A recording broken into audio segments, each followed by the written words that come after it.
Mesdames et messieurs les professionnels de la santé, chers utilisateurs de la plateforme Prima, distingués invités, mesdames et messieurs, bonjour.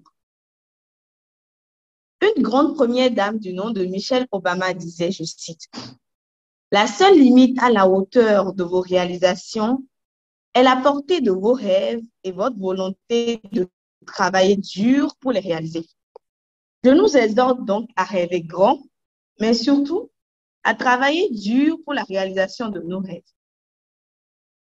À l'orée de cette nouvelle année, je m'en voudrais de ne pas vous souhaiter la santé, la paix, la joie, l'abnégation au travail bien fait afin de sauver plus de vies. Dans l'espérance que ces mots vous retrouvent en parfaite santé, je vous souhaite la bienvenue à notre premier échange du donner et du recevoir de l'année 2023. Je suis Pascaline Fassinou, médecin diplômé d'État béninois, chargée des relations scientifiques à REMA. Et c'est pour moi un privilège de prendre la parole en cette matinée pour conduire l'animation de notre atelier médical sur le thème « La gestion de l'anémie en Afrique ». L'OMS estime que 42% des enfants de moins de 5 ans et 40% des femmes enceintes dans le monde souffrent d'anémie. L'anémie a un véritable problème de santé publique mondiale qui occasionne des morts de plusieurs enfants et femmes enceintes. Les causes les plus fréquentes d'anémie sont les carences nutritionnelles, en particulier la carence en fer, en folate, en vitamine B12 et vitamine B9. Nous avons également les hémoglobinopathies et les maladies infectieuses comme le paludisme, la tuberculose, l'infection à VIH et les parasitoses. Comment diagnostiquer l'anémie et en reconnaître les complications? Quelle est la typologie des anémies? Quel est l'algorithme de prise en charge de l'anémie? Comment, en tant que médecin, nous pouvons participer à la prévention de cette affection? Voilà autant d'interrogations qui focaliseront nos discussions de ce jour. Je reçois pour vous, ce matin, un invité de prestige, une mine de connaissances et d'expérience, de nationalité burkinabé. Elle est professeure titulaire d'hématologie à l'université Joseph Kizerbo, responsable du laboratoire d'hématologie de l'unité de formation et de recherche de la même université. Elle est chef de service des laboratoires du CHU pédiatrique Charles de Gaulle, présidente du grade 6, groupe de référents africains et malgaches de lutte contre la drépanocytose. Elle est également présidente du groupe d'intervention en hématologie dans une association à caractère scientifique. Et pour ne citer que cela. Notre échange de ce matin se déroulera selon le chronogramme ci-après. Après l'animation de la formation par notre invité, suivra la phase des questions et réponses, puis la présentation de la procédure de demande d'attestation et nous finirons bien sûr par une conclusion et l'annonce du prochain atelier de formation. Tout de suite et maintenant, je vous prie de recevoir notre invité pour l'animation de la formation de ce matin. Bonjour, professeur Éléonore Kafondo. J'espère que vous arrivez à m'entendre. Oui, je vous entends et bonjour, docteur Fassinou. Merci. Bonjour. C'est une grande joie et un honneur pour nous de vous recevoir ce jour. Bienvenue parmi nous, bienvenue parmi la communauté REMA et merci d'avoir accepté notre invitation. La parole est à vous pour le contenu de votre communication. Je vous remercie. Merci, docteur Fassinou, et c'est également pour moi un honneur d'être ce matin parmi vous, parmi le réseau d'échange entre médecins d'Afrique, pour parler d'une thématique, la gestion de l'anémie, mais à mon tour également de présenter à tous les participants mes vœux les meilleurs de 2023, de santé et je dirais de beaucoup plus d'amour dans les cœurs. Parce qu'avec l'amour dans les cœurs, on parviendra à faire de grandes choses, surtout dans notre domaine de la santé où par moment, hein, nous avons affaire à des patients qui dépriment. Alors, merci à tous et merci au REMA. Alors, vous me demandez de parler de la gestion de l'anémie et c'est vrai que c'est une thématique qui me tient à cœur. J'en ai fait des anémies mon cheval de bataille à travers des formations et je crois bien que ce matin, il s'agit pour nous tous d'un EPU. Alors, je m'en vais donc livrer le contenu de ma communication et je vous propose le plan suivant après une définition, la pathogénie, la physiopathologie. Nous allons vraiment nous attarder sur la démarche du diagnostic clinique et biologique, la problématique du diagnostic de l'anémie et surtout sa problématique thérapeutique.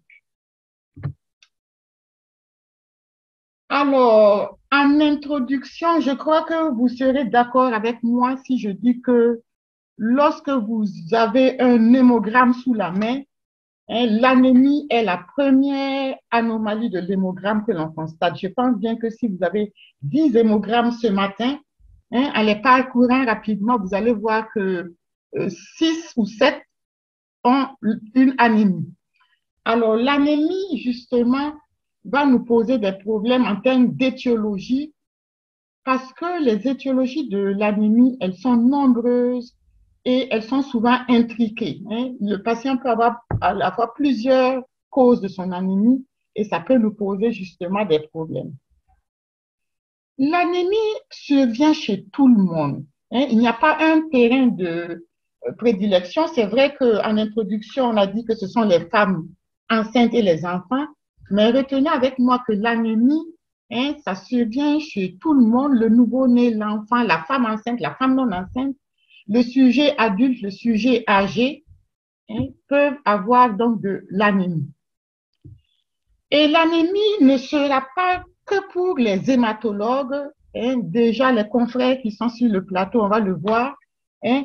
L'anémie, ce n'est pas que pour les hématologues et l'anémie, justement, est une anomalie qui est pluridisciplinaire. Nous allons voir l'anémie en gynécologie, nous allons voir l'anémie en pédiatrie, nous allons voir l'anémie avec les endocrinos, avec les gastro. Donc, ça fait de cette anomalie, hein, une anomalie multidisciplinaire. Alors, la problématique de ce matin, l'anémie en Afrique. Et je veux commencer justement par la démarche. Quelle est la démarche que nous avons devant une anémie? Je crois qu'en tant que médecin, il faut que l'on ait la bonne démarche devant une anémie parce que c'est la démarche rigoureuse devant une anémie qui va nous conduire à des diagnostics, à des étiologies. Et bien sûr, qui dit étiologie diagnostique, nous allons aussi aborder le côté thérapeutique. Alors, en définition,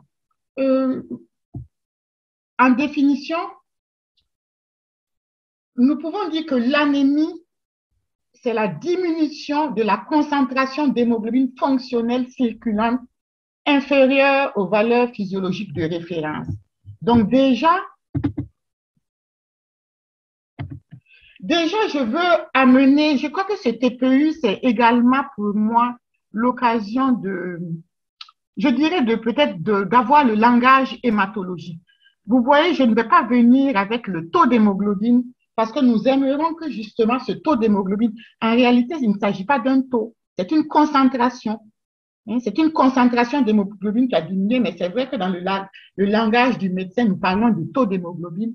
Mais pour nous, les hématologues, nous voulons plutôt que ce taux d'hémoglobine soit dorénavant remplacé par concentration d'hémoglobine fonctionnelle. Et bien sûr, je dis valeur de référence parce que justement, cette valeur-là, hein, ça va varier en fonction de l'âge, du sexe, de l'état physiologique. Et là, je vais parler, hein, de la femme enceinte. Et quand je dis valeur de référence, il faudrait voir maintenant quelles sont ces valeurs de référence parce que je ne sais pas si dans nos pays africains, nous avons réellement des valeurs, des normes africaines, des normes nationales. Et je sais que pour la plupart, nous sommes encore sur des normes caucasiennes. Et je crois qu'il y a lieu que nous puissions vraiment dans nos pays établir donc nos valeurs de référence. Alors, dans cette définition de l'anémie, je ne vais pas définir l'anémie justement sur le nombre de globules rouges ou sur l'hématocrit. Vraiment, le paramètre qui définit l'anémie, c'est la concentration d'hémoglobine. Et pour justement interpréter justement votre concentration d'hémoglobine chez votre patient, vous devez tenir compte de la volémie. Parce que lorsque votre patient a une hémodilution et que vous nous demandez justement une concentration d'hémoglobine au laboratoire, attention, nous allons vous sortir une fausse anémie. Nous allons vous sortir une concentration d'hémoglobine qui est diminuée alors que ce n'est pas vrai. À l'inverse, si votre patient a une hémoconcentration, quand je dis hémodilution, voilà, vous savez les circonstances qui peuvent amener des hémodilutions. Mais à l'inverse, si le patient a une hémoconcentration du fait d'une déshydratation ou de brûlure, là, attention, nous allons vous sortir des chiffres de taux de concentration d'hémoglobine normale, alors qu'il y a une vraie anémie. Là, nous masquons une anémie. C'est pour vous dire que ce chiffre doit être interprété donc avec une volémie normale. Alors, nous parlons ce matin d'anémie. Un rappel, nous avons différentes cellules sanguines, les globules rouges, les granulocytes, les monocytes, les lymphocytes et les plaquettes. Et donc, nous avons la production de ces différentes cellules sanguines qui, tout commence dans la moelle osseuse et les cellules matures vont se retrouver dans le sang. Et on va parler d'hématopoïèse. Et donc, ce matin, puisque je parle d'anémie, je vais m'intéresser plus précisément à l'érythropoïèse, qui est le processus physiologique donc, qui concourt à la formation des hématies. Alors, encore quelques mots de rappel. L'érythropoïèse, comme je l'ai dit, ça a lieu dans la moelle osseuse. Nous allons avoir plusieurs donc, stades cellulaires au niveau de la moelle osseuse. Après la cellule souche, nous aurons un progéniteur commun à toutes les cellules myéloïdes, qui est la CFU-GEMM. Et bien sûr, ce progéniteur commun va emboîter maintenant le pas vers la différenciation des différentes cellules. Et comme nous sommes dans l'érythropoïèse, nous aurons des progéniteurs engagés vers l'érythropoïèse. Et ces progéniteurs engagés, c'est qui? C'est la BFUE et la CFUE. Et ce sont ces progéniteurs qui vont ensuite donner les précurseurs qui sont les premières cellules que l'on va reconnaître dans la moelle osseuse. On a différents stades de précurseurs.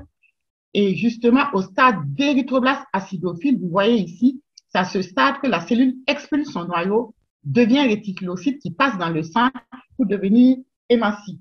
Alors, ces différents processus cellulaires ne pourront se faire qu'avec justement l'aide de certains paramètres, de certains facteurs.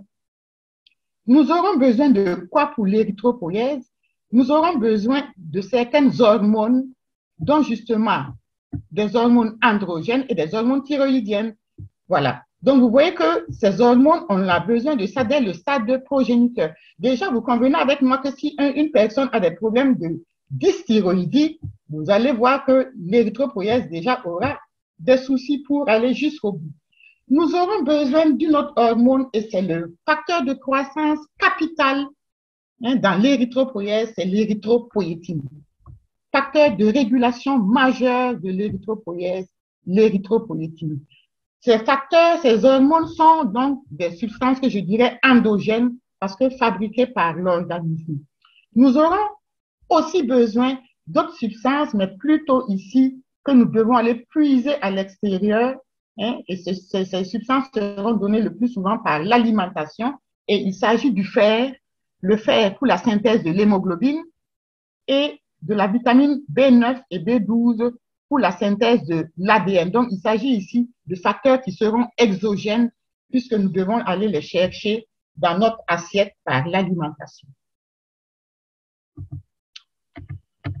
Alors, au cours de l'érythropoïèse, je l'ai dit, nous aurons différentes divisions cellulaires, des divisions cellulaires successives pour aboutir au plus jeune globule rouge. Le plus jeune globule rouge, c'est qui? Les réticulocytes, parce que nous aurons besoin de ce paramètre justement dans la compréhension de nos anémies.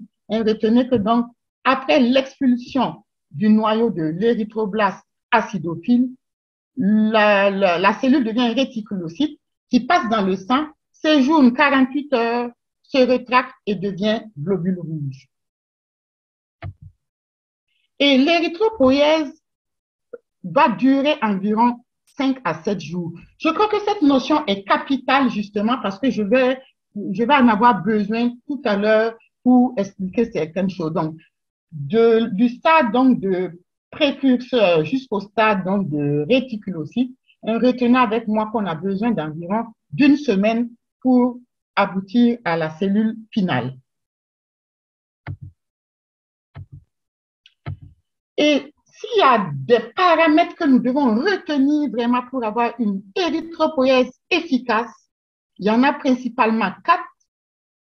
Les vitamines B12 et B9, l'érythropoïétine et le fer. Donc déjà, si notre patient vient à avoir un défaut dans un de ces 4 paramètres, ça veut dire pour vous et moi que le patient aura une anémie, puisqu'on a besoin absolument de ces paramètres au niveau de la moelle pour aboutir jusqu'au processus final de fabrication, donc de formation des globules rouges.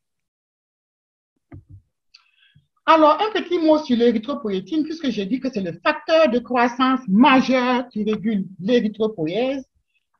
Cette hormone est fabriquée principalement chez l'adulte par le rein, une petite synthèse par le foie. La synthèse de l'EPO est fonction de l'oxygénation tissulaire et justement, en cas d'hypoxie tissulaire, on a une synthèse d'EPO qui est augmentée et lorsque l'on a une hyperoxygénation, la synthèse d'EPO est diminuée.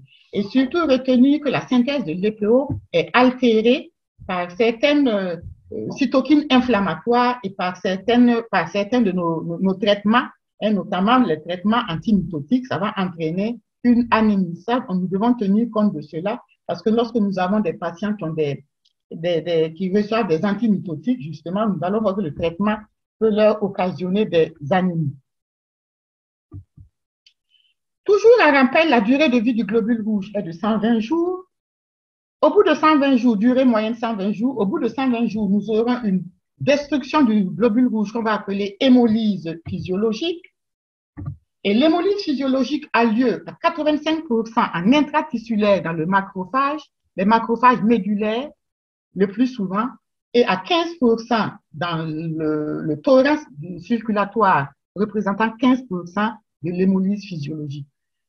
À côté de l'hémolyse physiologique, nous pouvons avoir une hémolyse pathologique que l'on va appeler hyperhémolyse. Et l'hyperhémolyse, c'est quoi?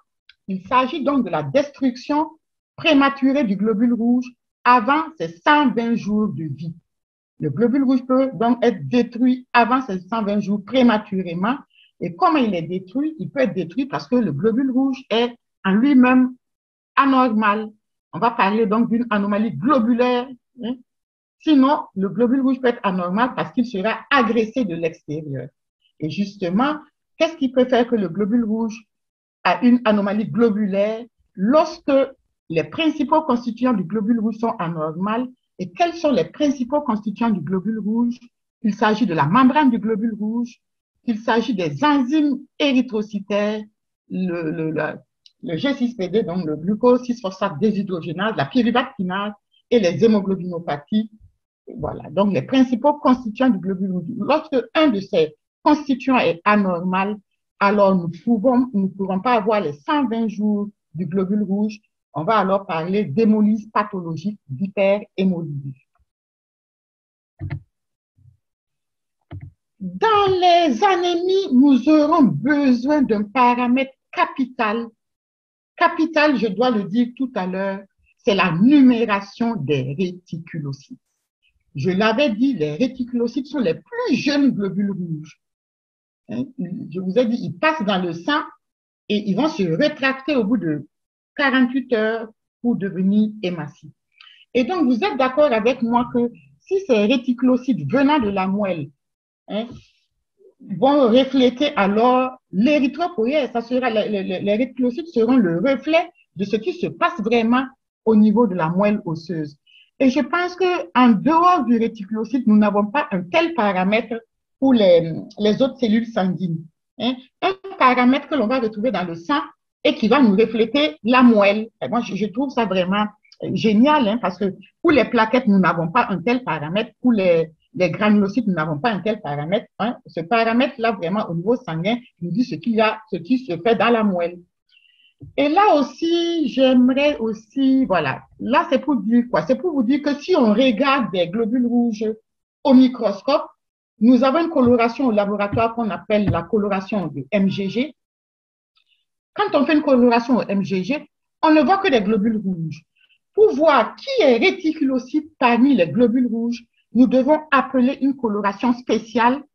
Nous devons appeler une coloration spéciale au laboratoire. C'est pour ça que vous devez nous dire que vous voulez un hémogramme et des réticulocytes. Voilà, parce que si vous ne nous dites pas que vous avez besoin de réticulocytes, nous n'allons pas faire cette coloration spéciale au laboratoire. C'est pour dire que là, ça vient compléter justement l'hémogramme. Alors là aussi, on va revenir là-dessus tout à l'heure. En termes de réticulocytes, déjà vous dire qu'on ne va pas parler de taux de réticulocytes. Vous allez maintenant parler avec moi de numération de réticulocytes. Parce que pour interpréter les réticulocytes, vous n'allez pas interpréter sur un taux, mais vous allez interpréter sur une valeur absolue. Et le chiffre que je vous demande de retenir ce matin dans les réticulocytes, c'est le chiffre de 150 000 par millimètre cube. Voilà. Donc, demandez-nous des numérations de réticulocytes, plus des taux. Voilà. J'aimerais aussi que vous changez un peu votre prescription. Parce que le chiffre à retenir, c'est 150 000.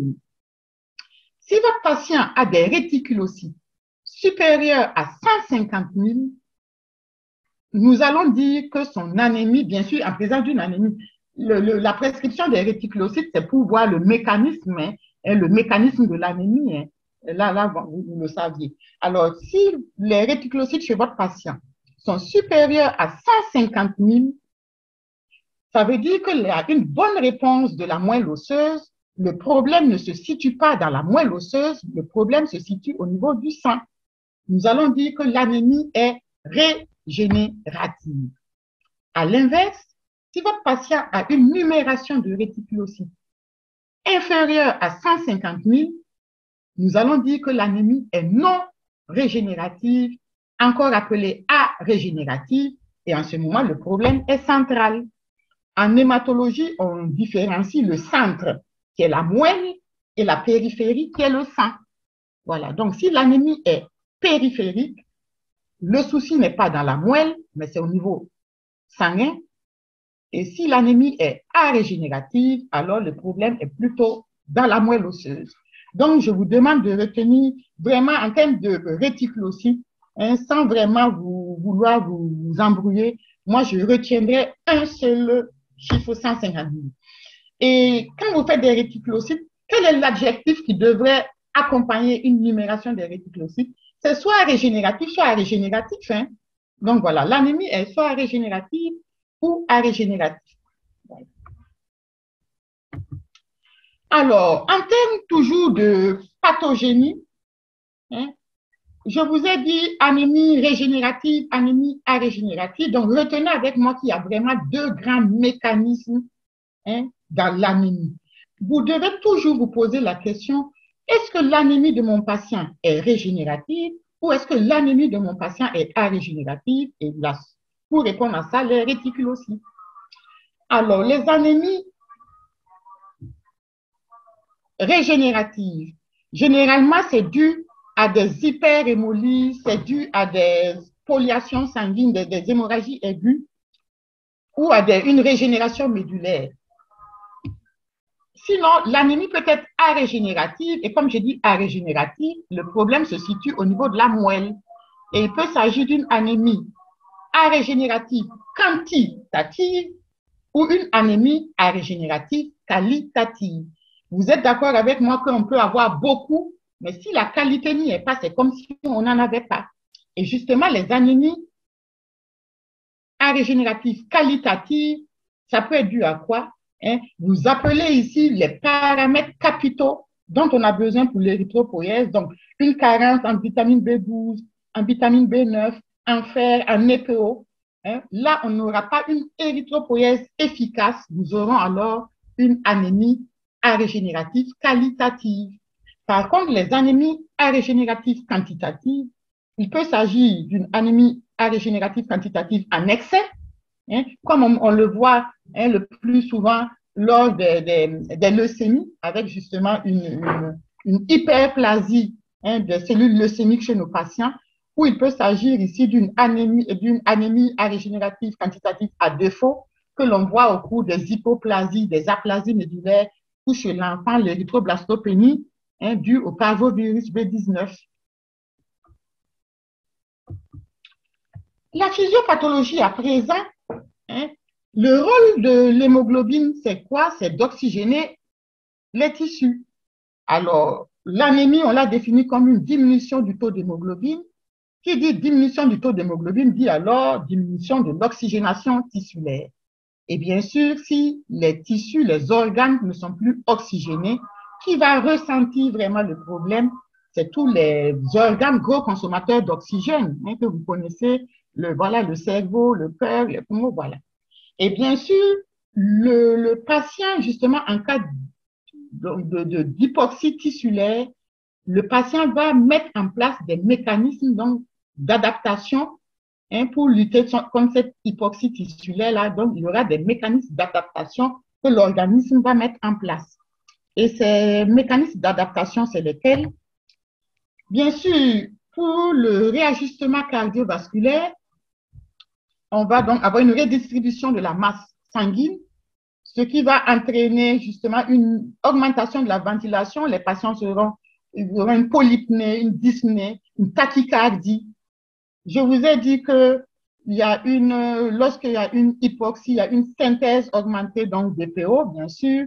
En réponse à cette hypoxie, on aura donc une réponse compensatrice de l'organisme hein, qui va sécréter de l'EPO. Qui dit sécrétion d'EPO dit augmentation de l'érythropoïèse. Qui dit augmentation de l'érythropoïèse, on aura donc la stimulation. Hein, l'érythropoïèse va se mettre vraiment à travailler, si je peux me permettre ce mot. Donc, on aura une hyperréticulocytose. Et bien sûr, n'oubliez pas que je vous ai dit que la durée hein, de l'érythropoïèse, c'est de 5 jours. Ça veut dire qu'au bout de 5 jours, on peut avoir justement hein, des réticulocytes qui seront présents au niveau donc, du sang. Et si rien n'est fait, bien sûr, si les organes continuent de souffrir d'hypoxie tissulaire, vous êtes d'accord avec moi que si rien n'est fait, alors on aura une souffrance des organes les plus sensibles, notamment le cerveau, et puis justement les patients peuvent avoir, certains patients peuvent avoir un coma. Alors, en physiopathologie, si vous m'avez compris, vous aurez alors vu que le syndrome anémique, hein, quand on va parler de syndrome anémique, je vais revenir sur ça tout à l'heure, le syndrome anémique, ça va regrouper tous les signes que vont entraîner une anémie. Je ne l'ai pas dit, mais quand on parle d'anémie, je vous ai dit que c'est la diminution de la concentration d'hémoglobine. Quand on parle d'anémie, normalement, l'anémie, vous êtes d'accord avec moi qu'il s'agit d'une définition biologique. Puisque quand vous me dites anémie, vous devez tenir une concentration d'hémoglobine. Mais l'anémie va entraîner des signes cliniques. Et les signes cliniques que nous allons observer au cours donc, de l'anémie, vous allez regrouper ça sous le terme de syndrome anémique. Voilà. Et justement, les signes cliniques et bien sûr biologiques que nous allons voir tout à l'heure seront en fonction des modalités d'apparition de l'anémie. Et là, c'est quand même capital pour vous et moi, en tant que clinicien, lorsque vous êtes en face d'un patient qui a une anémie ou des signes d'une anémie, vous devez vous poser la question, quel a été le mode de survenue de cette anémie? Est-ce que l'anémie est apparue de façon aiguë, brutale, bruyante, auquel cas il s'agit d'une anémie mal tolérée, véritable urgence, ou est-ce que l'anémie chez notre patient est apparue de façon chronique, d'évolution lente et progressive, donc il s'agira ici d'une anémie bien tolérée. Vraiment, j'insiste sur ça parce que au niveau des modalités thérapeutiques, si nous raisonnons vraiment dans ce sens-là, je crois que nous allons faire vraiment tout à l'heure des belles économies de concentrés de globules rouges. Hein? Donc, vraiment, une question primordiale pour vous et moi, c'est le mode de survenue de l'anémie. Aigu, brutal, mal toléré, véritable urgence ou anémie chronique d'évolution lente et progressive bien tolérée. Et je suis sûre que vous tous et moi, vous avez connu des cas de patients qui sont avec vous, qui ont 4 grammes d'hémoglobine, 3 grammes d'hémoglobine, et puis voilà, vous êtes surpris qu'ils soient là, qu'ils vous communiquent avec vous. Voilà, posez-vous la bonne question. Alors, pourquoi bien tolérer? C'est sûrement parce que le mécanisme de survenue de l'anémie est différent de l'anémie aiguë. Alors, pour vous et moi, quelque chose de capital, et j'aimerais insister en tant que vous êtes praticien, clinicien, quelle est la démarche devant une anémie? Je crois que ça, c'est capital pour que l'on aille vers des diagnostics et vers les traitements. Alors, les circonstances de survenue de l'anémie. Il peut s'agir d'une découverte fortuite, bien sûr, le patient veut faire un bilan de santé et puis on lui découvre son anémie au laboratoire. Devant la réalisation d'un hémogramme systématique, on voit qu'il a une anémie. Sinon, les circonstances donc de découverte de l'anémie, il y a un signe général, c'est l'asthénie. L'asthénie, méfiez-vous, il y a des personnes qui sont chaque fois fatiguées, demandez-leur un hémogramme. Donc, c'est un signe général. Sinon, nous aurons la pâleur. Alors, qu'est-ce qui fait que le sang est rouge? C'est à cause de l'hémoglobine. L'hémoglobine est une chromoprotéine. Elle colore le sang en rouge. On a une diminution de la concentration d'hémoglobine, alors on est pâle. Et ça va se voir sur les muqueuses, pâleur cutanée et muqueuse. Le rôle de l'hémoglobine, c'est quoi? C'est d'oxygéner nos tissus. Le cerveau, le cœur, le foie, les yeux, l'oreille.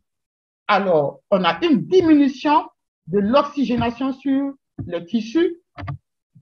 Nous aurons alors des signes d'hypoxie, voire d'anoxie tissulaire. Il suffit de mettre donc de l'hypoxie ou de l'anoxie sur un organe et nous avons le signe. De l'anoxie au niveau du cerveau, c'est le céphalée, des vertiges. De l'anoxie au niveau de l'œil, on aura des phosphènes. Au niveau de l'oreille, on aura des acouphènes. Donc, mettez de l'anoxie un peu sur les organes et vous aurez le signe clinique. Voilà. Et on peut aller justement, quelquefois, ce sont des patients qui auront des troubles du comportement, une somnolence, une irritabilité. Voilà, pensez, ça semble banal, mais ça peut être justement de l'anémie. Alors, pour me résumer, le syndrome anémique, ce qu'on va appeler les signes que nous allons observer, les signes cliniques que nous allons observer au cours donc, de l'anémie, que j'ai appelé le syndrome anémique, c'est la pâleur cutanée et muqueuse et les signes d'hypoxie, voire d'anoxie tissulaire. Vous ouvrez, vous mettez, c'est le fourre-tout, le signe d'hypoxie, anoxie, vraiment, c'est le fourre-tout. C'est la tachycardie, c'est la dyspnée, c'est chez les enfants, la difficulté à la prise de biberon, des céphalées, voilà. Et ça, j'ai regroupé ça sous le signe d'hypoxie, anoxie tissulaire. Alors, toujours en termes de circonstances de diagnostic, on peut avoir des signes spécifiques. C'est-à-dire que dès que le patient, vous le recevez, il y a des choses qui sautent à l'œil et vraiment vous vous posez tout de suite, à la limite déjà le diagnostic. Vous avez des patients qui ont des peaux sèches, des paires lèches, une déchirure des commissures labiales. On peut avoir des patients, notamment chez en pédiatrie, des extrémités du pouce, des maladies congénitales, des malformations, la maladie de Fanconi, la maladie de Blackfan-Diamond. Et là, par exemple, quelque chose qui doit attirer votre attention, c'est chez le sujet adulte. J'ai mis une main ici normale, la paume d'une main normale, un patient qui rentre avec une hyperpigmentation palmoplantaire, la plante des pieds, la paume des mains toute noire. Et là, vraiment, ce sont des signes qui sont assez spécifiques, qui nous orientent vers un type d'anémie déjà. Ce que j'ai appelé la mélanodermie palmoplantaire que vous allez observer chez des patients qui sont carencés en vitamine B12. Et là, vous posez même, on peut aller jusqu'au diagnostic, une maladie de Birman. Rien qu'à l'entrée du patient, vous êtes sur une piste science.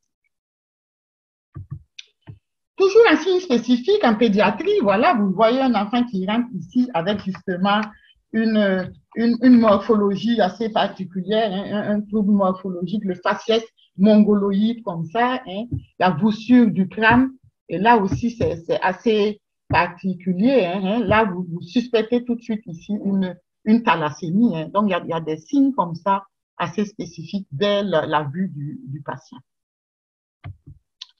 Alors, vous savez faire ça mieux que moi.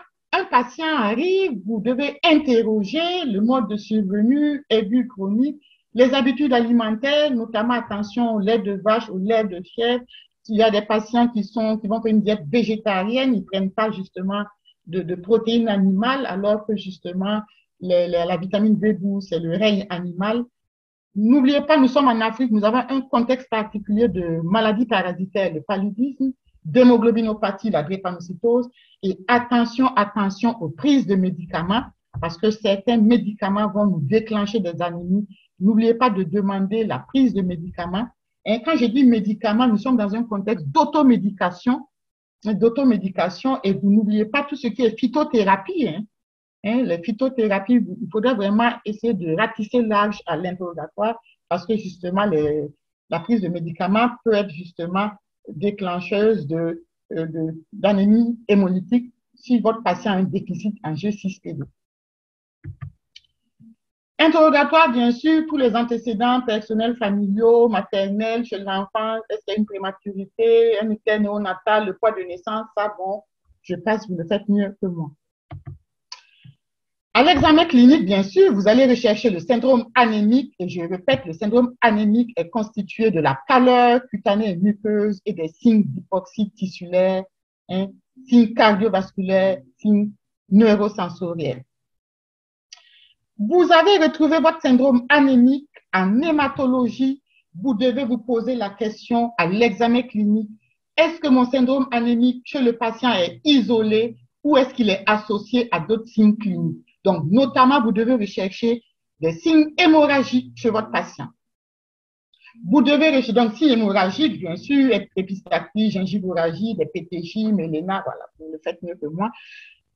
Des signes infectieux, fièvre à répétition, infection à répétition. Toujours au niveau de l'examen clinique, vous devez rechercher le syndrome hémolytique. Donc, je suis en train de vous donner là vraiment les grands syndromes en hématologie.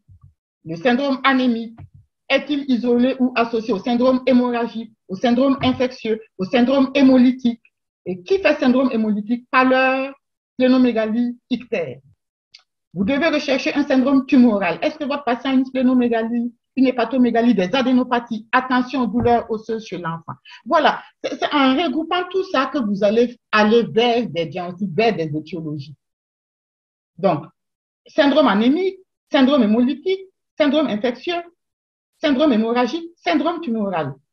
Vous devez rechercher tous ces syndromes à l'examen clinique chez votre patient. Il y a bien sûr certains signes qui vont accompagner, comme je vous ai dit, vers une étiologie déjà. Si votre patient a une glossite de Hunter, des cheveux secs et cassants, et bien sûr, attention chez l'enfant, en pédiatrie, la cassure saturopondérale, une hypotrophie, une aménorrhée, tout ça, ça peut vous conduire à déjà à poser le diagnostic chez votre patient d'anémie. Alors, vous avez fini d'examiner votre patient. Une question à se poser, c'est de rechercher la gravité. Est-ce que l'anémie chez votre patient est grave ou pas? La gravité, donc, de l'anémie. Et vous devez évaluer l'importance de l'anémie et de sa tolérance. Et ça va se jouer sur quoi? Je pense que la gravité d'une anémie va se jouer sur l'état clinique du patient. Est-ce que l'anémie chez notre patient est bien tolérée ou pas? Et attention, une anémie aiguë mal tolérée, même si non sévère. Là, je suis en train de parler de quoi? C'est vrai que ça va porter à discussion. Moi, en tant qu'hémato, la sévérité de mon anémie, je ne vais pas la mettre sur le taux d'hémoglobine, mais plutôt sur l'état clinique du patient. Parce que votre anémie chez le patient peut être mal tolérée, même si son taux d'hémoglobine est à 8 ou 7. Voilà le problème. Et donc, mal toléré, vous savez le voir, c'est l'état de choc, l'hypovolémie, voilà, le pouls filant. Dans l'évaluation de la gravité d'une anémie, le terrain, l'anémie survient chez qui? Vous êtes d'accord qu'une anémie chez un drépanocytaire de 5 ans n'aura pas la même signification qu'une anémie chez un enfant de 5 ans qui n'a aucune comorbidité. Donc, les facteurs de comorbidité, l'âge, les pathologies associées, une drépanocytose, une cardiopathie, et puis bien sûr, le mode de survenue. Et donc, c'est pour vous dire quoi ici, moi, je mettrais la gravité de l'anémie sur le patient, l'état clinique du patient, plutôt que sur le taux d'hémoglobine. Voilà. Donc, pour résumer ici l'examen clinique, interrogatoire bien conduit, rechercher à l'examen clinique. Est-ce que le syndrome anémique est isolé? Est-ce qu'il est associé à d'autres syndromes anémataux? Et bien sûr, si votre patient a un syndrome anémique, syndrome infectieux, syndrome hémorragique, vous allez dire qu'il a un syndrome d'insuffisance médulaire. Ce qui va vous obliger maintenant à prendre votre bulletin et à le remplir. Alors, bien sûr, un bulletin, bon, j'ai mis un exemple de bulletin de Charles de Gaulle, on doit le réviser parce que justement, c'est pas bien fait. On a mis la biologie et l'imagerie ensemble, ça ne va pas.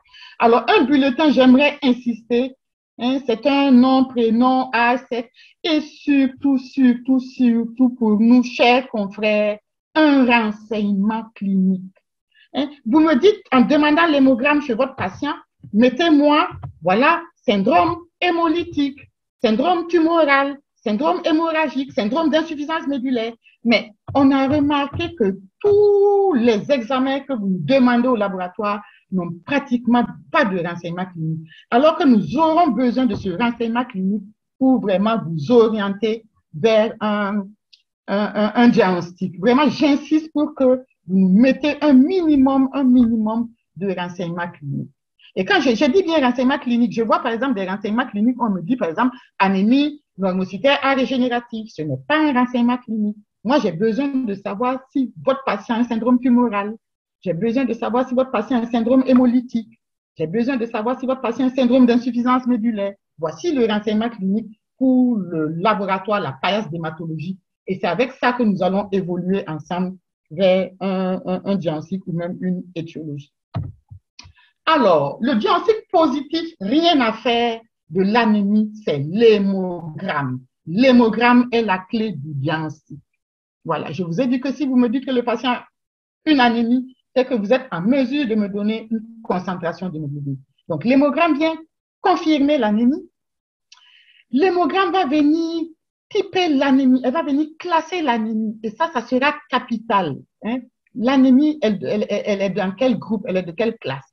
Et bien sûr, devant une anémie, vous devez aussi répondre à la question, quel est son mécanisme?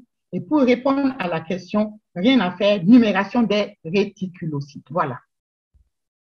Alors, l'anémie. Là aussi, une autre terminologie, nous aimerons tout doucement, s'il vous plaît, faire disparaître le terme de numération formule sanguine au profit de hémogramme. Je ne sais pas, nous sommes combien connectés ce matin, 155, voilà. Ça peut faire tache d'huile. Hein? Ce n'est plus hémogramme égale NFS, d'accord, mais aujourd'hui, on aimerait que la prescription soit hémogramme. L'hémogramme, c'est quoi? Au laboratoire, on va vous faire une étude quantitative des éléments figurés du sang, mais une étude qualitative. Nous devons regarder les cellules sanguines du patient au microscope. Et j'ai aimé cette phrase du docteur Jean-Baptiste Rieu qui dit « Les chiffres de l'hémogramme n'ont de valeur qu'une fois interprétés sous le prisme du microscope. » On ne peut plus vous donner des valeurs chiffrées comme ça, vous sortir un hémogramme sans avoir jeté un coup d'œil au frottis sanguin de votre patient. C'est quantitatif et qualitatif qui feront l'hémogramme. Et aujourd'hui, je pense que tous nos laboratoires disposent d'un automate pour réaliser l'hémogramme. Hein. Nos laboratoires ont des compteurs électroniques de cellules pour donner des résultats fiables et rapides parce que nous avons quand même une petite cuisine au labo pour ne pas vous sortir des valeurs erronées parce que nos appareils sont calibrés, contrôlés. Et donc, faites-nous confiance quand on vous donne nos résultats de laboratoire. Mais j'insiste vraiment, s'il y a des biologistes qui sont avec moi ce matin, hein, sur une paillasse d'hématologie, on ne peut pas ne pas faire l'analyse du frottis sanguin parce que ça a une grande valeur diagnostique, analyser le frottis sanguin. Et donc, l'hémogramme, ça sera quoi? Donc, analyse quantitative, nous allons vous sortir des valeurs chiffrées hein, sur les paramètres des hématies, des plaquettes, des globules blancs. Nous devons absolument regarder le frottis sanguin pour l'analyse qualitative et en fonction justement du type d'anémie, vous allez demander plus ou moins des réticulocytes. Voici vraiment l'examen de base, les examens de base pour évoluer vers les anémies. Un hémogramme, une étude du frottis sanguin et la numération des réticulocytes. Voilà, vraiment sans ça, je préfère vous le dire tout de suite, on n'ira nulle part vers les anémies.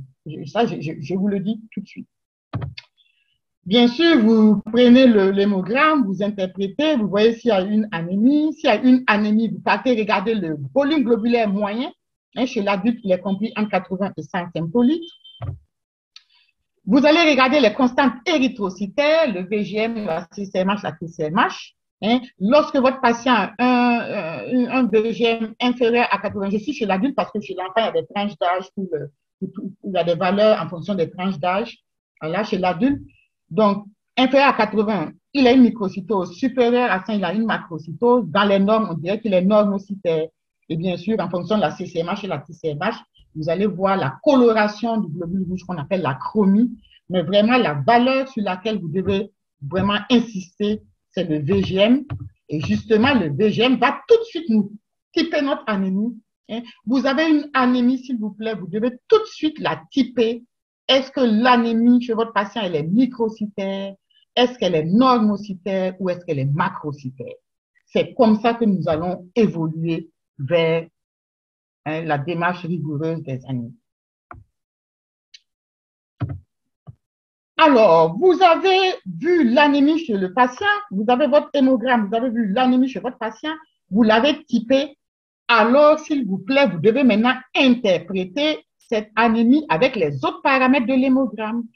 Vous allez vous poser également la question devant votre hémogramme, est-ce que l'anémie de mon patient est isolée ou est-ce qu'elle est associée à une autre cytopénie?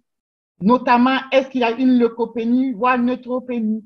Est-ce qu'il y a une lymphopénie? Est-ce qu'il y a une thrombopénie?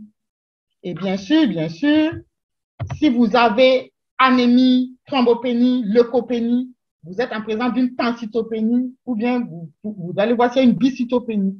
Donc, une anémie, vous devez répondre à la question, l'anémie est-elle isolée ou associée à d'autres cytopénies? C'est pour dire qu'il faut regarder l'hémogramme en totalité. En totalité, nous regardons les globules blancs, nous regardons les plaquettes et vous voyez s'il y a pancytopénie ou s'il y a bicytopénie ou si l'anémie est strictement isolée. Vous allez également répondre à la question, est-ce que l'anémie est isolée ou bien est-ce que c'est associé à une autre pathologie de l'hémogramme, notamment une hyperleucocytose, sur les polynucléaires neutrophiles, sur les éosinophiles, sur les basophiles. Est-ce que c'est associé à une hyperlymphocytose? Est-ce que c'est associé à une hypermonocytose? Donc, je suis en train de vous dire que vous devez interpréter l'hémogramme avec tous les paramètres. Et dans l'hémogramme, nous avons la lignée érythrocytaire, la lignée plaquettaire et la lignée leucocytaire. Vous devez jeter un coup d'œil à toutes ces lignées et faire les associations en fonction des anomalies. Alors, donc, la démarche bioclinique, bien sûr, devant l'anémie, comme j'ai dit, vous devez alors préciser le mécanisme. Et pour préciser le mécanisme de l'anémie, vous allez avoir recours à la numération des réticulocytes. Et je vous ai demandé ce matin de retenir le chiffre de 150 000. Alors, pour me résumer, devant une anémie, donc, vous allez interroger et faire l'examen clinique minutieux. Vous allez interpréter rigoureusement l'hémogramme et l'interprétation de l'hémogramme pour mes confrères biologistes. Vous devez regarder le frottis sanguin attentivement. Il y a beaucoup de choses qui se cachent au frottis sanguin et qui peuvent nous aider à aller vers le diagnostic, les étiologies de nos anémies chez les patients. Et bien sûr, préciser le mécanisme de l'anémie, la numération des réticulocytes. Alors, nous allons maintenant, après cette démarche diagnostique, pardon, la démarche clinique, quelle sera maintenant la problématique diagnostique de l'anémie en Afrique? Parce que c'est ça vraiment qui nous pose problème. Alors, la problématique justement du diagnostic de l'anémie en Afrique, tout de suite, je dois le dire, la place du laboratoire de biologie médicale sera primordiale. Vous ne pourrez pas faire le diagnostic des étiologies, des anémies sans le laboratoire. Je le dis tout de suite, c'est capital le laboratoire.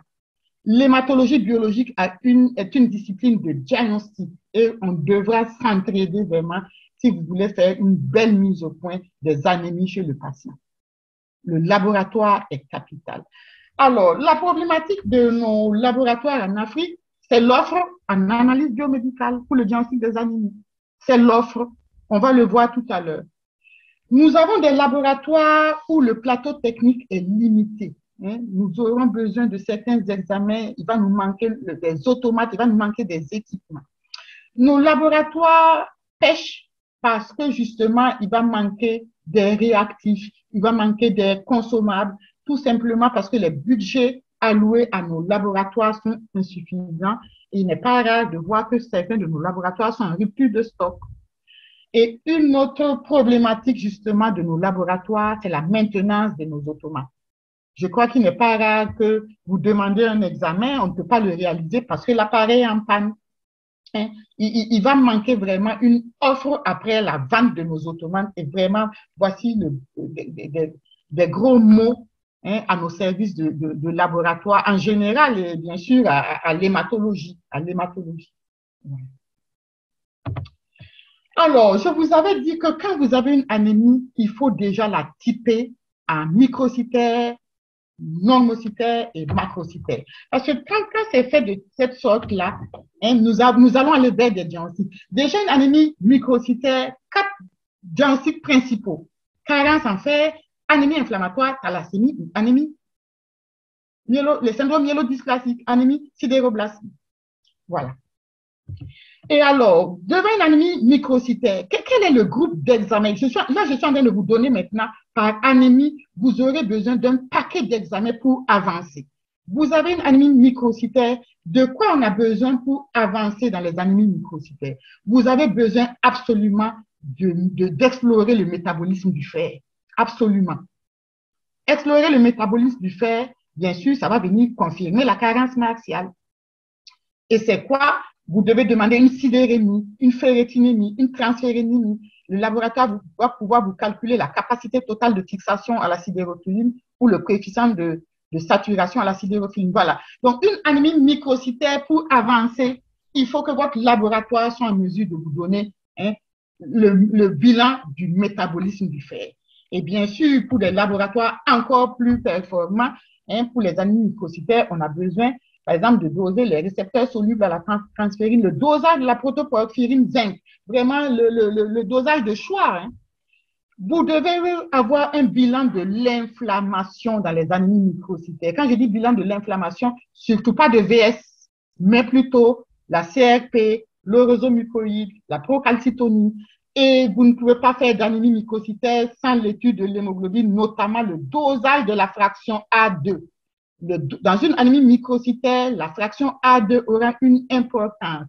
Lorsqu'elle est diminuée, ça peut correspondre à une carence en fer ou à une alpha-thalassémie. Et lorsqu'elle est augmentée, il peut s'agir d'une bêta-thalassémie. Donc, la fraction A2 est capitale pour avancer dans les anémies microcytaires. Et je profite justement pour vous dire quoi en Afrique. Toutes les anémies microcytaires ne sont pas des carences en fer, justement. Parce que, voilà, on voit une anémie microcytaire, vous avez tendance à supplémenter et ça ne bouge pas. Mais est-ce que ce n'est pas une thalassémie? Voilà le problème. Et donc, il faut vraiment chercher à comprendre. Donc, on ne peut pas faire d'anémie microcytaire sans l'étude de l'hémoglobine.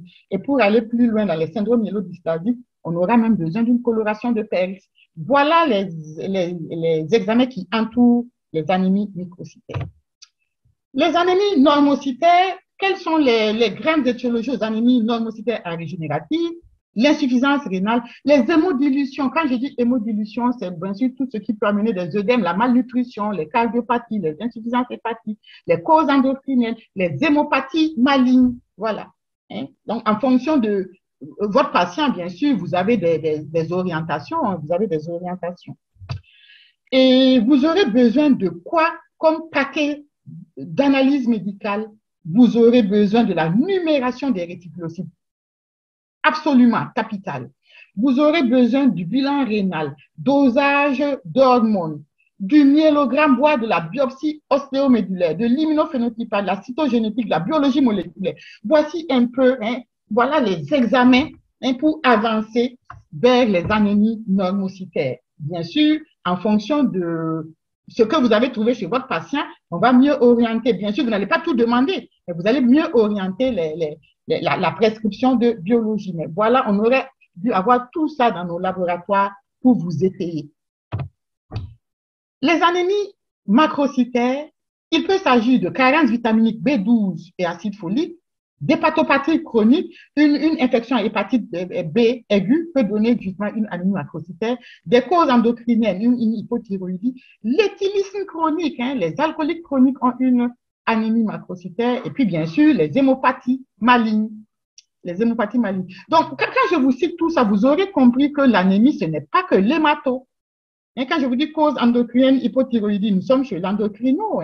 Je vous dis hépatopathie, voilà, avec des infections hépatites virales B. Nous sommes chez les infectieux. Donc, c'est pour dire que vraiment, l'anémie, ce n'est pas que l'hémato. J'aime dire, surtout à mes confrères au Burkina Faso, donnez-moi mes anémies hémato, mais ne me donnez pas toutes les anémies. Ne me faites pas trier vos anémies. Voilà. Et là, justement, on aura besoin de quoi comme paquet d'analyse de biologie médicale dans les anémies macrocytaires. Encore la numération des réticulocytes, des dosages vitaminiques B9, B12, la recherche d'auto-anticorps, auto-anticorps, antifacteurs intrinsèques, auto-anticorps, anticellules pariétales, de dosages hormonaux, de bilan hépatique, sérologie virale, de myélogramme, dans les hémopathies malignes, d'immunophénotypage, de cytogénétique, de biologie moléculaire. Voilà. Et donc, déjà, quand je cite ça, vous pouvez déjà imaginer qu'est-ce que votre laboratoire, dans votre structure de santé, vous offre en termes de gamme d'analyse médicale. Et pour terminer, lorsque vous aurez affaire à une anémie hémolytique, qui sera anémie hémolytique? Ce sont les anémies régénératives. Les anémies régénératives. Alors, qui peut être anémie régénérative? Les hémoglobinopathies, la drépanocytose, les enzymopathies érythrocytaires, le déficit en G6PD, la pyruvate kinase, les anomalies de la membrane érythrocytaire, la mucosphérocytose héréditaire, l'ovalocytose, l'elliptocytose, les anémies immunologiques, la maladie hémolytique du nouveau-né, les accidents transfusionnels peuvent donner des anémies immunologiques et bien sûr toutes les causes infectieuses, dont le paludisme dans notre contexte africain. Et pour avancer dans les anémies hémolytiques, vous aurez besoin de réticulocytes. Je rappelle que les anémies hémolytiques sont régénératives, réticulocytes supérieurs à 150 000. Et pour avancer dans les anémies hémolytiques, il vous faut un minimum de bilan, dont le bilan de l'hémolyse. Vous avez besoin de doser l'aptoglobine, de la bilirubine non conjuguée, la lacticodéshydrogénase. Vous aurez besoin de faire le test de Coombs érythrocytaire. Parfois, il faudra faire la RAI. Il faudra absolument que le biologiste regarde le frottis sanguin de votre patient de façon attentive. Et bien sûr, il faudra que l'on puisse faire des dosages enzymatiques, notamment la G6PD, la pyruvate kinase. Dans les hémoglobinopathies, il faudrait que l'on puisse faire l'étude de l'hémoglobine en termes quantitatifs. Il faut que l'on ait des méthodes qui nous donnent la fraction est là et à quelle quantité. Donc, il faut des méthodes qualitatives et quantitatives quand vous faites l'étude de l'hémoglobine. Il ne s'agit plus de vous dire le patient est A, S ou est, voilà, mais il faut pouvoir donner des fractions, puisque je vous ai dit, attention, on peut avoir des thalassémies en dessous. Et pour couronner tout ça, on a besoin parfois de biologie moléculaire. Donc, voilà un peu la gamme d'analyse qui doit accompagner nos anémies. Et vous convenez avec moi que vraiment, c'est pas ça que nous avons, ce qui fait que nous aurons des difficultés vraiment à aller vers des diagnostics, des étiologies d'anémie chez nos patients.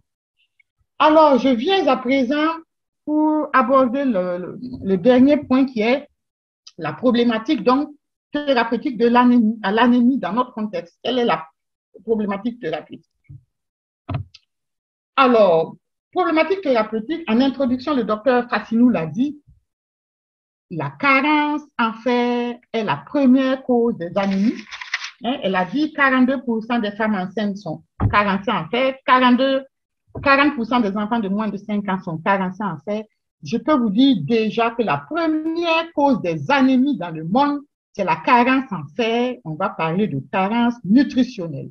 Et comme on l'a dit, l'OMS estime que plusieurs millions de personnes sont carencées en fer, avec comme groupe vulnérable les femmes et les enfants.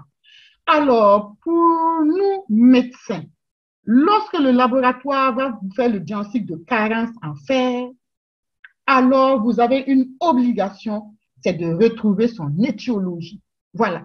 Voilà. Quand vous venez avec le laboratoire à confirmer le diagnostic de carence en fer, il faut maintenant se poser la question, quelle est son étiologie? Parce que tant que vous ne prenez pas l'étiologie, nous n'allons nulle part. Alors, l'étiologie est capitale. Alors, dans la carence en fer, c'est intéressant parce que justement, je vous ai dit qu'il y a des groupes cibles femmes et enfants. Et c'est intéressant parce que je vous dis que c'est la première cause des anémies dans le monde. Plusieurs millions de personnes touchées. Voilà une anémie que l'on peut prévenir. On peut empêcher sa survenue en faisant justement un traitement préventif, en faisant ce qu'on appelle la supplémentation martiale. Et justement, les groupes qui doivent bénéficier d'une supplémentation martiale, ce sont les femmes enceintes et les femmes allaitantes. Je pense que là, on discute pas, c'est une recommandation forte de l'OMS. Et je crois qu'il faut vraiment qu'on focalise notre action sur la supplémentation martiale parce que je pense que les femmes même supplémentées, elles ne le prennent pas. Hein, elles ne prennent pas leur fer. Et vraiment, en supplémentant, si elles comprenaient cette nécessité, je pense qu'on pourrait gagner sur l'anémie. Bien sûr, les enfants en croissance, hein, il faut supplémenter les enfants en pleine croissance, l'adolescence, hein, ça mérite des suppléments parce qu'il y a des besoins augmentés en fer durant ces périodes-là. Alors, j'en viens après la prévention au traitement de la carence en fer. La carence en fer n'est pas une indication à la transfusion sanguine. Là, je veux vraiment marteler ça. Et je reviens encore sur mes signes de gravité de l'anémie. Le signe de gravité, ça va se jouer vraiment sur la mauvaise tolérance cardiaque. Je rappelle les signes cliniques à la mauvaise tolérance cardiaque. Hein? Donc, vous allez transfuser vraiment votre patient carencé en fer que s'il présente une mauvaise tolérance cardiaque. Alors, c'est pour dire quoi? C'est pour dire que vraiment, si votre patient est carencé en fer, hein, et que, je vous dis, quelquefois, ils sont à 2 grammes, 3 grammes devant nous. Voilà. Parce que là j'ai l'impression qu'on est en train de transfuser un taux d'hémoglobine. On transfuse un patient normalement. Et j'insiste sur le côté clinique ici, sur le côté clinique. Alors, le traitement ici, pour la supplémentation, ça doit répondre à 3 obligations. Une obligation dans la durée du traitement. Vous commencez une supplémentation en fer, il faut aller à une durée de traitement supérieure à 4 mois, voire 6 mois. Je veux insister ici, il ne s'agit pas de saupoudrer. Excusez-moi du terme, mais j'ai l'impression qu'on saupoudre. 1 mois de traitement, 2 mois de traitement. Ça voudrait dire ici qu'il faut que l'on revienne même, on n'a pas suffisamment le temps, mais il faudrait que vous reveniez même à la physiopathologie de la carence en fer. Si vous avez compris la physiopathologie de la carence en fer, vous n'allez plus me mettre des traitements d'1 mois ou de 2 mois. Non. Voilà. Vous voulez faire une supplémentation martiale, allez-y franchement. Un traitement, c'est plus de 4 mois. Parce que vous aurez le retour du taux de la concentration d'hémoglobine normale autour de 6 semaines, 8 semaines, et vous devez encore mettre 2 semaines de traitement. Alors, j'ai dit carence martiale documentée. Documenté, c'est pour vous dire si le laboratoire vous a fait la preuve de la carence martiale. Mais si le laboratoire, vous n'avez pas pu avoir le bilan pour la carence martiale et que vous décidez de mettre un traitement de fer, alors je vous demande d'aller franchement. Voilà. Je vous demande d'aller franchement. Le deuxième impératif, c'est la dose. Hein? Je ne sais pas qu'est-ce que vous utilisez comme fer, qu'est-ce que les délégués vous proposent, mais il faudrait regarder la dose de fer métal, le fer élément, hein, que vous allez prescrire est de combien et vous ajustez Donc, vos posologies, chez l'enfant 5 à 10 mg et chez l'adulte 100 à 200. Et le seul critère pour pouvoir normaliser, pardon, pour pouvoir arrêter votre traitement, c'est lorsque vous remplissez les réserves en fer chez votre patient. Et pour restituer les réserves en fer, ce n'est pas en 1 mois, 2 mois, c'est 4 mois, voire 6 mois de traitement observant. Observant, s'il vous plaît. Voilà. Donc, vraiment, j'insiste ici sur cette supplémentation en fer. Je suis désolée de le dire, mais c'est mal conduit. C'est mal conduit et vraiment, les patients, voilà, ils normalisent leur concentration d'hémoglobine, ils rechutent. Voilà. Ça, c'est parce que vraiment, le traitement est mal conduit. Alors, que retenir de la carence en fer? Première cause des anémies en Afrique. La carence en fer peut être prévenue dans les groupes cibles et on peut traiter la carence en fer en faisant une supplémentation martiale. La carence en fer n'est pas une indication à la transfusion sanguine. Et c'est pour dire que justement, toutes les anémies ne doivent pas être transfusées. Toutes les anémies ne doivent pas être transfusées. Et je pense que si on va dans cette lancée, je suis sûre qu'on va faire une utilisation rationnelle des CGR dans un contexte où il y a une pénurie totale de CGR, je peux m'exprimer ainsi. Alors, ça m'amène à aller sur la thérapeutique transfusionnelle de l'anémie.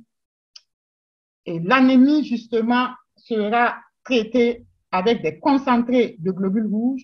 Et selon, justement, l'annuaire statistique de notre Centre national de transfusion sanguine, 80-90% des produits sanguins transfusés sont des concentrés de globules rouges, donc pour l'anémie. Et bien sûr, parmi les indications à cette transfusion-là, le paludisme occupe une grande place en pédiatrie, en maternité. Ce sont les hémorragies du péri du postpartum. Nous sommes dans un contexte d'hémoglobinopathie. En néphrologie, ils sont polytransfusés. Donc, nous avons beaucoup d'indications en Afrique qui vont donc nécessiter justement une transfusion de concentré de globules rouges. Et va justement se poser, la gestion de nos anémies en Afrique va se poser le problème de la sécurité transfusionnelle ici en termes de quantité de stock. Voilà. Ça fait que nous n'avons pas suffisamment de CGR et nous avons vu certains CRTS qui sont repartis même à des dons familiaux ou de remplacement. Est-ce que ça devrait être le cas vraiment? Parce que c'est ça. C'est vrai que vous avez besoin de transfuser vos patients, mais est-ce que nous avons le droit de repartir? On n'a pas de sang, repartons prendre des donneurs familiaux de remplacement. Là, je pose la question, ça peut devenir un problème, voilà, un problème, une discussion, mais je pense aussi qu'il faut que l'on tire vers le haut. Il faut que l'on vous donne vraiment des produits sanguins labiles de qualité, et vous savez que justement, parmi le critère de qualité, ce n'est pas des donneurs familiaux de remplacement qu'il nous faut, ce sont des donneurs vraiment bénévoles. Certains CRTS, parce qu'il y a manque de pénurie, peuvent violer les principes éthiques au don de sang. Voilà, peuvent violer des principes éthiques au don de sang, l'anonymat, la gratuité, le bénévolat, voilà. Donc, attention ici, je ne vais pas rentrer dans les détails parce que, voilà, venez donner de sang moyennant tel truc. Là, ça viole les principes éthiques du sang parce qu'on veut absolument avoir du sang. Tout ça, la pénurie des stocks va amener quoi? Ça amène justement une impossibilité de transfusion dans les délais requis.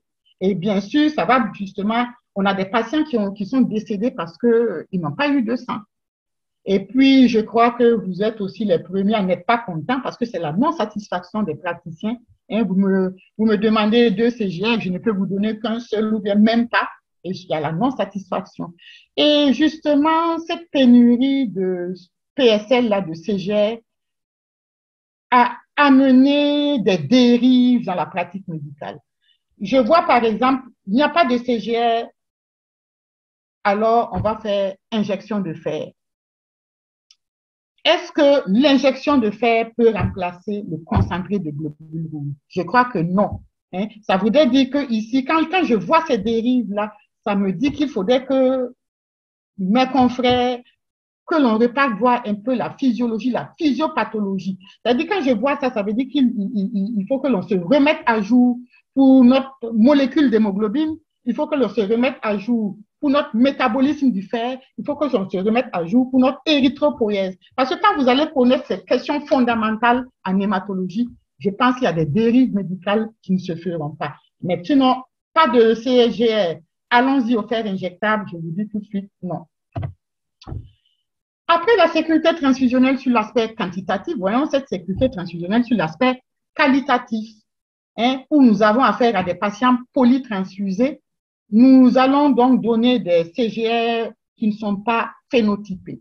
Nous allons donner des CGR qui ne sont pas leucodéplétés. Dans la sécurité transfusionnelle, nos donneurs de sang, l'idéal serait vraiment, vu quand même nos prévalences en termes d'infection virale, l'idéal serait peut-être que l'on, voilà la question, est-ce qu'on ne pourrait pas aller pour nos pays africains au dépistage du génome viral chez nos donneurs.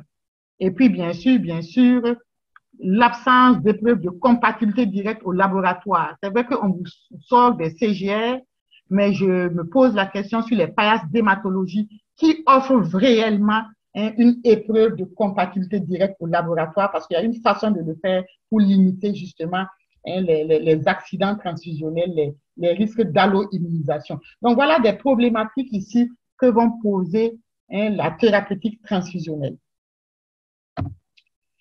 Et bien sûr, on a besoin d'autres traitements. L'érythropoïétine. L'érythropoïétine serait une belle alternative à la transfusion sanguine chez nos insuffisants rénaux chroniques qui sont polytransfusés. Alors, quelle est leur disponibilité, leur accessibilité financière? Voilà. Je sais que par moment, il est dit que c'est subventionné, même subventionné, qui peut réellement payer ça? Et puis, on n'oublie pas, bien sûr, le déparasitage, je dirais, périodique chez les enfants, même chez les adultes. Et puis, il y aura d'autres adjuvants tels que l'acide folique. Alors, pour conclure mon propos, on aura donc tous compris que l'anémie pose un véritable problème en Afrique. C'est un problème de santé publique, comme on l'a dit le docteur Fassinou en introduction. La carence en fer occupe la première place. Nous avons dans notre contexte les maladies infectieuses, le paludisme, la drépanocytose. Et je crois que vraiment pour avancer sur les anémies, je salue cette initiative de ce matin, cet enseignement post-universitaire. Il nous faut vraiment se remettre à jour, il faut repartir sur la physiologie, les aspects fondamentaux de l'hématologie. Donc, une formation médicale continue, comme celle qu'on a ce matin, qui va donc nécessiter une démarche diagnostique devant l'anémie. L'interprétation rigoureuse de l'hémogramme, absolument. Il faut que les médecins se remettent à interpréter comme il faut l'hémogramme. Je m'excuse de le dire, mais j'ai l'impression que l'hémogramme n'est pas exploité dans sa totalité quand vous recevez ce résultat. Et bien sûr, je ne peux terminer sans parler de la supplémentation martiale bien conduite. Bien conduite. C'est pas 2 semaines, 1 mois de traitement, un traitement d'épreuve, non. Si vous voulez supplémenter, allez-y de façon franche. Vous aurez compris ce matin que qui parle d'anémie, sa prise en charge ne pourra se faire sans améliorer les plateaux techniques de nos laboratoires de biologie médicale. On a un minimum d'examens qu'il nous faut. Le premier, je dirais, c'est la numération des réticulocytes. Si vous ne savez pas préciser le mécanisme d'une anémie, vous irez où? Nulle part. Vraiment, ça doit pouvoir, le laboratoire doit pouvoir vous offrir les réticulocytes. Le minimum, un bilan martial, le bilan biologique de l'hémolyse, un test de Coombs, et puis bien sûr, dans les hémopathies malignes, le myélogramme. C'est vraiment le minimum que je veux citer là. Voilà. Et puis, il faudrait que l'on puisse avoir une thérapeutique transfusionnelle sécurisée avec des dons bénévoles réguliers et puis des CGR phénotypés. Et puis, que nos États puissent disponibiliser l'EPO. Et on n'oublie pas les techniques d'épargne sanguine pour nos confrères quand même chirurgiens et anesthésistes. Voilà, je vous remercie de votre écoute. Merci.